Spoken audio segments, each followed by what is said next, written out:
Hello everyone, today we are going to do the effect of inflation. ठीक है, हमने last class में किया था क्या इन्फ्लेशन क्या होते हैं और कितना तरह के फैक्टर्स हैं जो इन्फ्लेशन को बढ़ाने में मदद करते हैं। अब हम देखते हैं महंगाई तो बढ़ गई, अब महंगाई का क्या असर होगा, किसको फ़ायदा किसको नुकसान होगा। ठीक है, redistribution of income and wealth. तो एक होता है डिबेटर, एक होता है क्रेडिटर। ठीक है, डिबेटर वो होता है जो लोन बोरो करता है।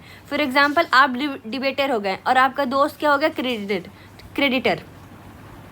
तो रमेश ने सुरेश से लोन लिया, ठीक है, और उसको बोला कि भाई मेरे को 1 लाख रुपए दे दे, मैं ना 2025 में तुझे लौटा दूंगा। ठीक है, तो क्या हुआ कि 2025 आते आते महंगाई बढ़ गई, और महंगाई जब बढ़ी तो जो 1 लाख रुपए पहले 5 चीज़ मिलती थी, अब 1 लाख रुपए में वो 3 चीज़ें मिल रही है, तो परचेजिंग पावर घट गई ना।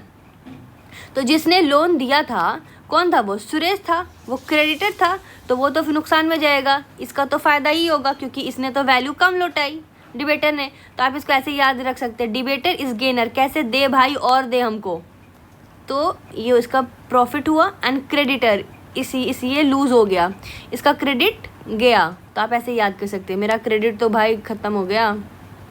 नेक्स्ट क्या होता है, वही डिबेटर ने बोरो किया तो क्या इन्फ्लेशन बढ़ी तो प्रॉफिट आपको हुआ इसको, तो he will be the gain, इसको गेन होगा।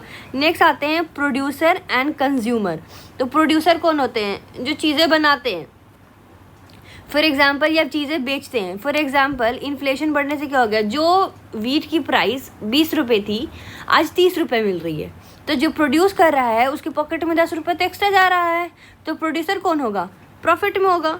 एंड जो खरीद रहा है, कल वो 20 रुपये देता था, आज वो 30 रुपये दे रहा है 1 किलो प्याज का या 1 किलो चावल या आटे किसी भी चीज़ का, तो कंज्यूमर क्या होगा, वो तो नुकसान में होगा ना, कंज्यूमर नुकसान में होगा। नेक्स्ट उसी तरीके से आते हैं फ्लेक्सिबल एंड फिक्स इनकम वाले पर। ठीक है, फ्लेक्सिबल कौन, जैसे मान लीजिए आप बिज़नेस चला रहे हैं, तो महंगाई के हिसाब से आप अपनी जो भी प्रोडक्ट का दाम है उसको बढ़ा घटा सकते हैं। ठीक है, अब सैलरी जो अपने वर्कर या किसी को देते हैं, या जो खुद की सैलरी होती है वो आपकी एडजस्ट हो जाती है इन्फ्लेशन में। ठीक है, तो आप फॉर एग्जांपल फ्लेक्सिबल इनकम वाले कौन होते हैं, सेलर हो गए, सेल्फ एम्प्लॉय हो गए हैं जो अपने खुद का बिजनेस चलाते हैं। लेकिन जिनकी फिक्स इनकम है जैसे डेली वेजेस वाले, वो बेचारे कुछ 400 रुपये पैसा मिलता था, तो महंगाई बढ़ने के बाद भी 400 रुपये मिलता है। वो 400 रुपये में पहले एक होटल में खा लेते थे, अब उनको 400 रुपये में ढाबा भी नसीब ही नहीं हो रहा, तो उनकी परचेजिंग पावर घट गई ना। सो नुकसान में कौन रहेगा, नुकसान में रहेंगे ये फिक्स इनकम वाले, और फ़ायदे में कौन रहेगा, फ्लेक्सिबल वाले। ठीक है, नेक्स्ट आते हैं डिवेंचर्स और बॉन्ड होल्डर्स। ठीक है, तो डिवेंचर्स मतलब क्या होता है ये आपको बताती हूँ मैं। जैसे कि आपने क्या हुआ कि आपने किसी कंपनी को लोन दिया, आपने कंपनी को लोन दिया कि हाँ ठीक है मैं इन्वेस्टमेंट कर रहा हूँ। ठीक है, तो कंपनी ने कहा कि ओके ठीक है मैं तुम्हें 8% इंटरेस्ट दे दूँगा। ठीक है, कोई सिक्योरिटी नहीं देता, डिवेंचर्स होता है जो कोई सिक्योरिटी, इनमें कंपनी वालों कोई सिक्योरिटी नहीं जारी करते हैं। ठीक है, इन्फ्लेशन बढ़ गई कितनी, 10% के रेट से, तो कल जो आप इंटरेस्ट ले रहे हो तो उस इंटरेस्ट की तो परचेजिंग रेट कम हो गई ना। आपके पास 8,000 रुपये आ रहे हैं, 8,000, और 10,000 महंगाई चल रही है, मतलब 10,000 हो गई उधर 8,000, तो आप तो लॉस में चले गए। ठीक है, तो जो डिवेंचर होल्डर होते हैं वो लॉस में जाते हैं। उसी तरीके से बॉन्ड होल्डर, आपने बॉन्ड इशूअर कौन हुए, गवर्नमेंट हुई, सरकार ने बॉन्ड इशू किया, आपने बॉन्ड लिया, और बॉन्ड मैच्योर होने के बाद क्या हुआ कि सरकार ने फिर आपने उनको बॉन्ड वापस किया सरकार को, और सरकार ने आपको इंटरेस्ट दिया। ठीक है, इंटरेस्ट दिया, आपने इसको इन्वेस्ट किया, इन्फ्लेशन बढ़ गई, तो वही सेम बात, इसमें सिर्फ इतना फ़र्क है कि इसमें सिक्योरिटी होती है, लेकिन इन्फ्लेशन बढ़ने के बाद इसमें भी परचेजिंग पावर क्या हो जाएगी, कम हो जाएगी। तो आपकी परचेजिंग पावर कम हो जाएगी, तो इंटरेस्ट जो आपके पास आया कहीं ना कहीं वो इन्फ्लेशन से तो कम है ना, तो आपके जेब में पैसा कहाँ बचा। नेक्स्ट आते हैं सेवर, जैसे FDI वाले, आपने FDI कराई, आपने जब FDI कराई तो आपको बोला गया कि हाँ ठीक है तुम्हें 5% या 6% का इंटरेस्ट मिलता है, कल इन्फ्लेशन बढ़ गया, ये तो फिक्स है, इन्फ्लेशन बढ़ गई तो जो इंटरेस्ट रेट है वो कहीं ना कहीं इन्फ्लेशन से तो कम हो गई ना, तो परचेजिंग पावर ऐसे भी घटेगी। तो इसमें क्या होते हैं, जो बॉन्ड होल्डर्स होते हैं या डिवेंचर्स होल्डर होते हैं या सेवर्स होते हैं ना, वो तीनों ही लॉस में जाते हैं अगर इन्फ्लेशन बढ़ी तो। अगर इन्फ्लेशन घटी तो फिर ये तीनों का ही फ़ायदा होता है। सो आप यहाँ पर देख सकते हैं, लिखा हुआ मेरे नोट्स में कि receive fix periodical income from financial asset, purchasing power of their asset remain intact only, interest rate is more than the rate of inflation. अभी फ़ायदे में रहते हैं ये भाई।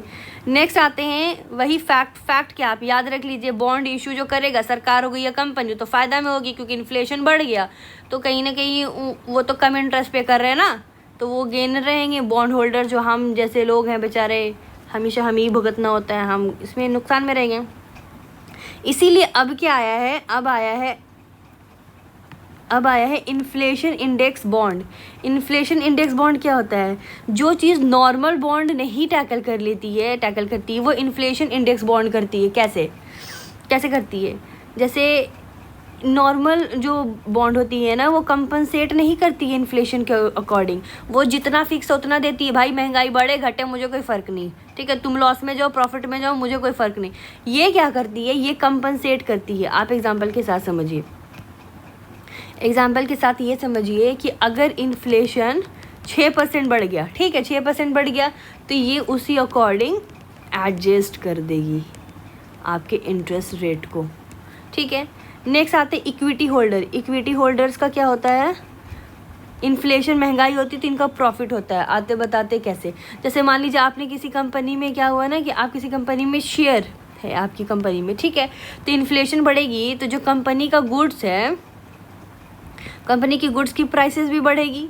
कंपनी की गुड्स की जब प्राइसेस बढ़ेगी तो हाथ में रेवेन्यू आएगा, हाथ में जब रेवेन्यू आया तो प्रॉफिट हुआ, एंड प्रॉफिट हुआ तो फिर डिविडेंड, पैसे बटे, तो आप कहीं ना कहीं खुश होंगे ना भाई, पैसे ही पैसे, ठीक है।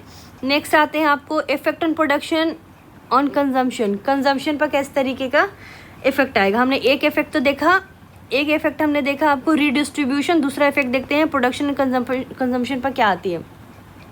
दो साइड से आती है, ठीक है, एक आती है आपको डिमांड साइड से और दूसरी आती है सप्लाई साइड से।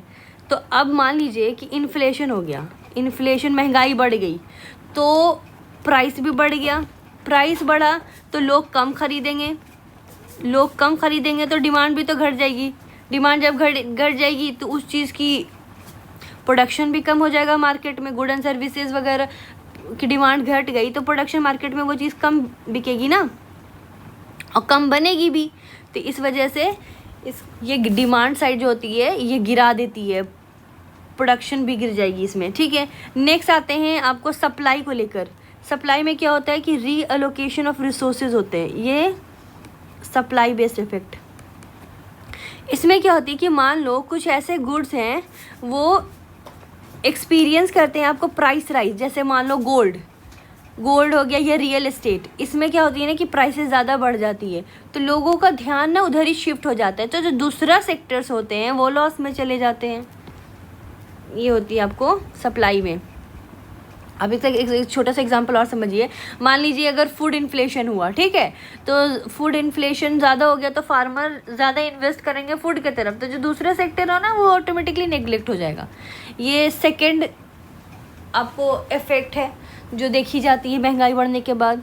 थर्ड बढ़ते हैं BOP, बैलेंस ऑफ पेमेंट। इसमें क्या होता है कि हाई प्राइस, मान लो अगर दाम बढ़ गया तो बाहर वाले लोग क्या कहेंगे, भाई इंडिया में सामान तो बड़ा महंगा मिल रहा, ठीक है, तो वो क्या करेंगे, कम खरीदेंगे हमारे यहाँ से, तो कंपैरिजन टू आवर देश बाहर की चीज़ें थोड़ी सस्ती हो जाएगी, जैसे चाइना की समझ लीजिए, ठीक है, तो लोग जो इंडिया से खरीद रहे हैं वो चाइना से खरीदने लगेंगे, तो हमारे तो एक्सपोर्ट कम हो जाएगी ना, तो हमारे पास जो चीज़ें नहीं हैं तो हमें बाहर से ज़्यादा मंगानी पड़ेगी, तो इम्पोर्ट बढ़ जाएगा हमारा, ठीक है, क्योंकि बाहर का रेट हमारे कंपैरिजन में कम है, तो हम लोग तो बाहर से मंगाएंगे तो हमारी इंपोर्ट बढ़ जाएगी। जब इंपोर्ट बढ़ जाएगी तो क्या होगा कि हमारी ये ट्रेड डेफिसिट हो जाएगी एंड BOP अनफेवरेबल हो जाएगा।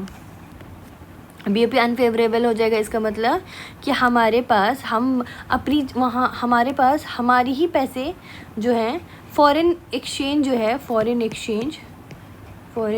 फॉरेन करेंसी हमारे पास बहुत कम हो जाएगी।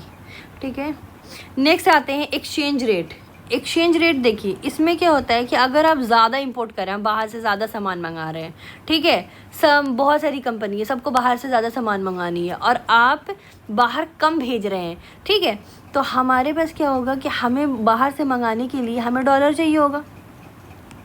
मुझे भी चाहिए, आपको भी चाहिए, उनको भी चाहिए, जो जो लोगों को बाहर से इंपोर्ट करनी है, ठीक है, डॉलर चाहिए होगा। तो कहीं ना कहीं डॉलर की मांग बहुत ज़्यादा बढ़ जाएगी ना मार्केट में डॉलर की मांग ज़्यादा बढ़ जाएगी। डॉलर की मांग जब ज़्यादा बढ़ जाएगी तो हमारी जो खुद की करेंसी है वो अपने आप उसका वैल्यू डिप्रिशिएट गिर जाएगा। जैसे मैं आपको बताती हूँ, फॉर एग्जांपल मान लीजिए आपने इंपोर्ट ज़्यादा कराया क्योंकि बाहर में आपको ऐसा लग रहा है वो चीज़ सस्ती मिल रही है, हमारे देश में कम, एक्सपोर्ट कम हुआ, तो फॉरेन करेंसी की डिमांड ज़्यादा बढ़ जाएगी ना, मुझे भी चाहिए, उसको भी चाहिए, तो हमारी वैल्यू डिप्रिशिएट कर जाएगी हमारी। ठीक है, जो एक डॉलर के बराबर 75 रुपये चलता था, आज वही 83 रुपीज़ हो गया। समझ में आया? मतलब जिस चीज़ की ज़्यादा डिमांड होती है तो मार्केट में वैल्यू उसी की बढ़ती है ना, तो हमारी डोमेस्टिक करेंसी गिर जाएगी। So this is overall, we will do the measure to control inflation in the next video.